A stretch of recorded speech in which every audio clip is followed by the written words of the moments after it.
শরীরের ঘাম যখন নোনা হয়ে চোখে পড়ে তখন বোঝা যায় স্বপ্নের দাম কতটুকু। আজ তাপমাত্রা প্রায় 40 ডিগ্রি ছুঁই, কিন্তু আমাদের থেমে থাকার উপায় নেই। আজ খামারের সবচেয়ে গুরুত্বপূর্ণ দিন। আজ আমরা জমিতে ঘাস লাগাবো। আসসালামু আলাইকুম, আমি ওসমান গনি। আজ আপনাদের দেখাবো প্রচণ্ড দাবদাহে মাটির সাথে আমাদের লড়াইয়ের গল্প।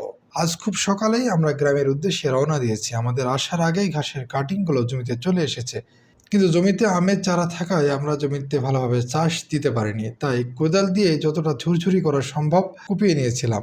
এই জমিটা যদি আমরা আগেই পানি দিয়ে ভিজিয়ে নিতাম তাহলে হয়তো ঘাস লাগানো কিছুটা সহজ হতো, কিন্তু সময়ের অভাবে সেটা হয়নি। খামারের সব পরিকল্পনা সবসময় কাজে লাগে না, পরিস্থিতি বুঝে ব্যবস্থা নিতে হয়। তবুও আমরা দমে যাইনি, এই শক্ত মাটিতে ঘাস লাগানোর কাজ শেষ করেছি। আজ সন্ধ্যায় ইনশাল্লাহ পুরো জমিতে পানি দিয়ে দিব। দেখি আমাদের এই কষ্ট কতটা সফল হয়।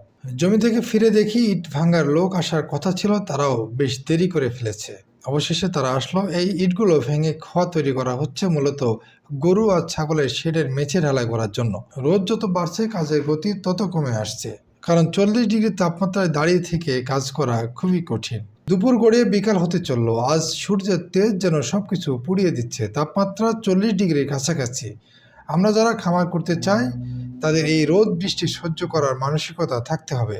এসি রুমের মধ্যে বসে খামার করার স্বপ্ন দেখা সহজ, কিন্তু বাস্তবে এসে মাটির সঙ্গে কাজ করা অনেক চ্যালেঞ্জিং।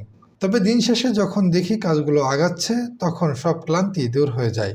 আজকের মতো কাজ শেষ, শরীর একদম চলছে না, তাই এখন আবার শহরের বাসার দিকে রওনা দিচ্ছি। সন্ধ্যায় আবারও লোক আসবে জমিতে পানি দিতে। এই জমির ঘাস লাগানো শেষ, আমরা আরেকটি জমিতে ঘাস লাগাবো কয়েকদিন পরে ইনশাআল্লাহ। আমাদের এই ঘাম ঝরানোর দিনগুলো আপনার কেমন লাগছে কমেন্টে জানাবেন। দেখা হবে আগামীকাল নতুন কোনো চ্যালেঞ্জ নিয়ে। মনে রাখবেন, প্রকৃতিকে ভালোবাসলে প্রকৃতি আপনাকে উজাড় করে দিবে। আল্লাহ হাফেজ।